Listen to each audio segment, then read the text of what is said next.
Barrister Asaduddin Owaisi ने आज हल्के पार्लिमानी हैदराबाद से शानदार कामयाबी हासिल करने के बाद हैदराबाद के तमाम राय दहिंदों व पार्टी कारकुनों अरकान असेंबली कॉरपोरेटर से इज़हार तशक्कुर करते हुए कहा कि अवाम ने जिस एतमाद का इज़हार करते हुए कामयाबी दिलाई है, उनके एतमाद को बरकरार रखते हुए हैदराबाद की तरक्की के लिए जिद्दोजहद करेंगे।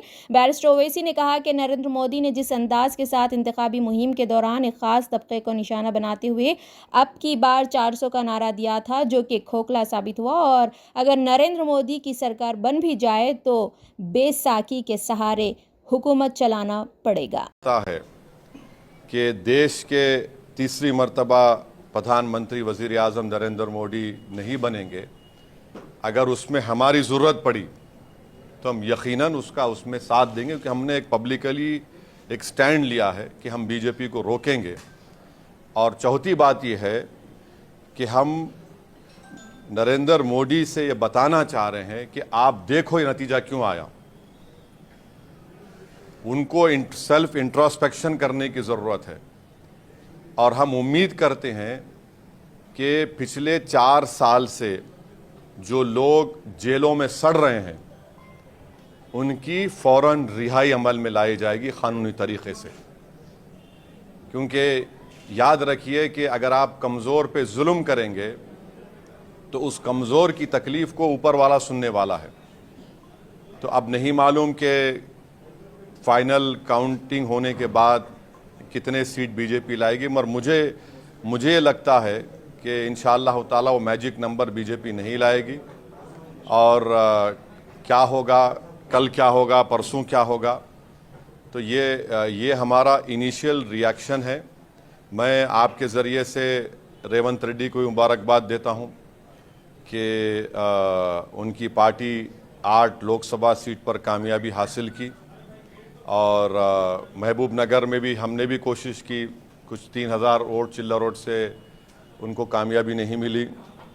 सिकंदराबाद में मेजॉरिटी कम हुई है, और अफसोस की बात यह है कि बहुत से मुकामात पर पार्लियामेंट कॉन्स्टिट्यूंसी में खोल दो प्रमोद है तो बहुत से मुकामात पर हम ये देखे हैं कि टीआरएस के लोग ओपनली बीजेपी को सपोर्ट कर रहे थे।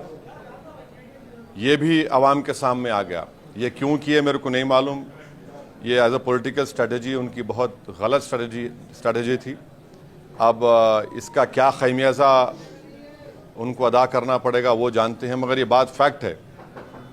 तो ये 4-5 चीज़ें मुझे आप तक कहना था।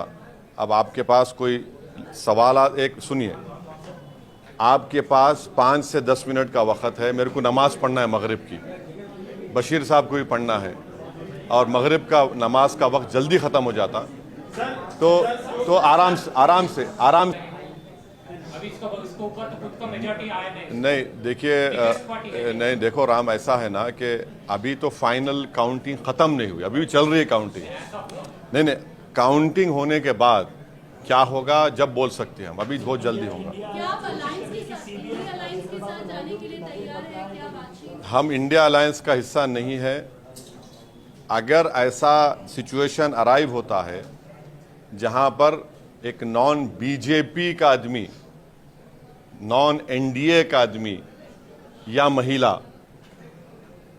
प्रधानमंत्री बनने का सामने आएगा, तो हम यकीनन उस बारे में साथ देंगे उनका, मगर वो नहीं मालूम होगा नहीं होगा। हाँ बोलिए प्रमोद साहब। सर, पूरे इलेक्शन के दौरान आपने देश भर में घूम के जो बीजेपी के खिलाफ राहुल गांधी ने अपने प्रेस कॉन्फ्रेंस में फिर से संविधान दिखाया, क्या उनसे को ये बात कहता रहा कि 400 सीट का मतलब एक ही है कि या तो संविधान को बदलने की तैयारी थी जिससे आरक्षण ख़त्म हो जाएगा, और सुनिए, या फिर बेसिक स्ट्रक्चर को ख़त्म कर देना।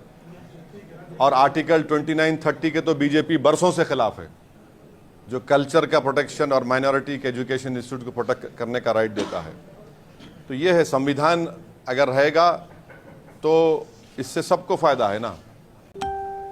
एक डॉक्यूमेंट है, उसमें फंडामेंटल राइट्स है, और हमेशा शुरू से आरएसएस देख लीजिए आप, पिछले 90 साल से आरएसएस हमेशा कॉन्स्टिट्यूशन को अटैक करती है। सर, आपके पड़ोसी राज्य में आपके दोस्त, कई बार उनको दोस्त एक बात याद रखिए, एक बात याद रखिए, आप लिख के रख लीजिए, अब देश में प्रोटेस्ट होगा, इसको आप नहीं रोक सकेंगे। आप देखेंगे किसान का एक मामला है, महाराष्ट्र में मराठा रिजर्वेशन है, ये सब चीजें हैं। आप किसी को, अगर आप बिल्ली को भी अगर आप एक कमरे में बंद करके ढक लेंगे ना दीवार की तरफ, तो बिल्ली कमरे में भागेगी, मगर एक वक्त आएगा बिल्ली अपना प्रोटेक्शन खड़े हो जाएगी। तो ये 10 साल का ये उनका नतीजा, और खास तौर से 5 साल में जो उनका रवैया रहा है। तो बैसाखियों का आप लिटरल मीनिंग मत ले लीजिए। मैं सबको शहद, हाँ, मैं कैसा बोलूंगा? मैं उस पार्टी का, अरे मैं उस पार्टी का नहीं हूं भाई, मैं उस पार्टी का नहीं हूं, मैं नहीं बोल सकता। सवाल